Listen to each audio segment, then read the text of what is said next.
Hey everybody, back with another dividend analysis, and today we're going to be looking at Global Ship Lease Inc., or GSL. Wanted to take a look at this company because personally I'm more interested in their debt, particularly their senior notes, but I thought it would also be interesting and due diligence to look at their common stock dividend, just as, covering all the bases. So without further ado, let's get into it. As always, we'll start by looking at the dividend yield, currently sitting at a little bit over 4.5%, so very good there, easily doing twice what the wide market is, possibly doing about 3 times what you'd be getting from the S&P here, so a very nice yield, no issues there. Going back over the dividend history, it does get a little sketchy. I've been trying to look for deeper dividend history on this, but it's been kind of hard. But I can say that what we have here is correct. I don't know if there is more because I can't find it, but we'll go from what we have here. They did remove their dividend at the end of 2015 and just restarted it again in May of this year. So if you're looking at this from an appreciation standpoint, there's really nothing to go off here. They just restarted their dividend, currently at a quarter per share. So we really would have to see more in the future to know whether or not there's any appreciation or if they have any plans to do anything with this dividend to keep it where it is or make it bigger. So we're kind of data not found for that part of our analysis. But doing the math, if they continue to pay that 25-cent dividend, they will pay about $36 million in dividends per year, so we can see if they are able to support that. Going over to the financials, we'll start by looking at our cash flow as always. And going to our free cash flow over the last 5 years, we can see that it's quite spotty here. It is technically down over the last 5 years by about 7 million, which is about, what we'd say, just a little under 10%.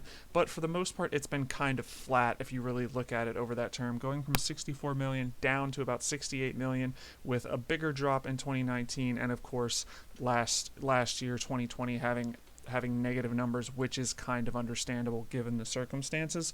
Looking at this, if you were to look at this, maybe to just get in when it starts putting out its dividend, it would really be just, is this 58 million number, is it going to get back up to where it was at 65? Is it going to go back up from here? Was this drop in these 2 years over 2019, 2020, was that just a blip because of, the COOF and other things? Things to think about, stuff of that nature. It's really hard to say given what happened in the last year, but I would just be looking at the next year or two to see if it recovers to the levels it had back in 2018, 2017. Going for our payout ratio of free cash flow, 36 million into 58 is about 62%. So while we are not in our ideal range, we are under our acceptable range of 75%. That means that if they maintain this number or grow it back up to this little over 60 million or drop very slightly, that dividend will still be covered.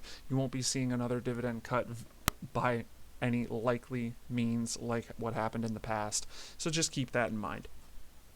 Heading over to the income statement, we'll take a peek at our income.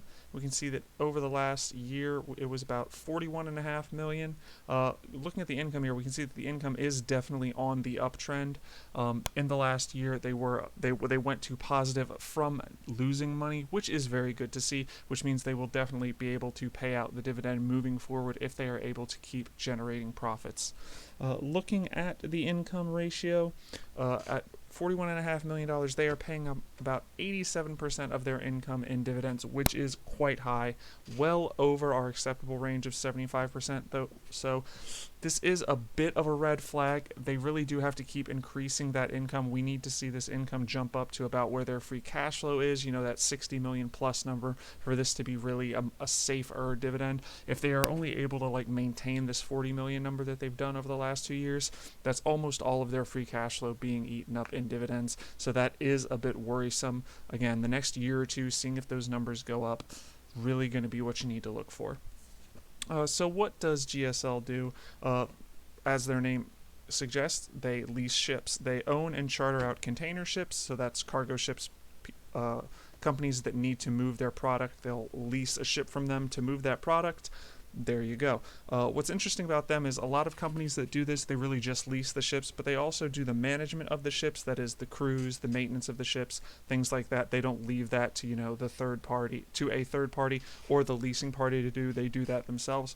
So they have a business model where they do everything for the product that they lease out, which is interesting. Maybe it sets them apart in their industry, maybe not. Something to look into. So should you be looking at this ticker? Is it something that you want to own?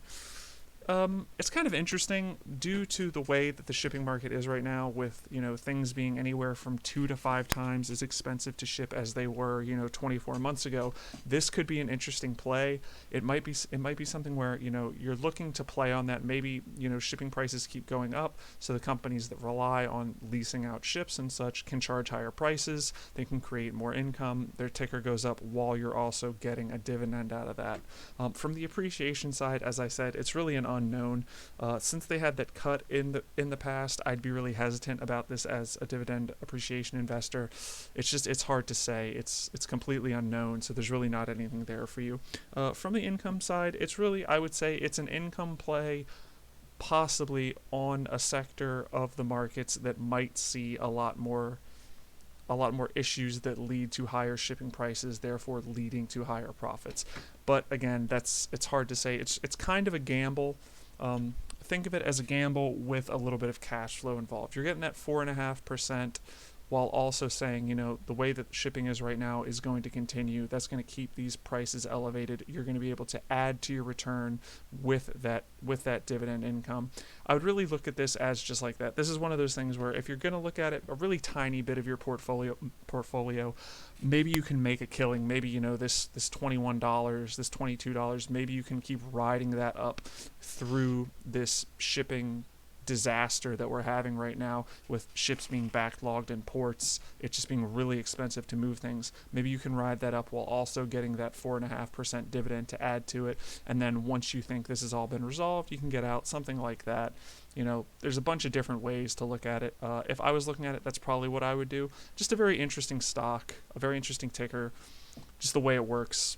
I think it's something interesting to talk about, not necessarily something to buy, but again, just something pretty cool. Good to verse yourself in these things if you're a dividend investor. Another sector of the economy to look at, to understand things like that. I hope this helps, and thanks for watching.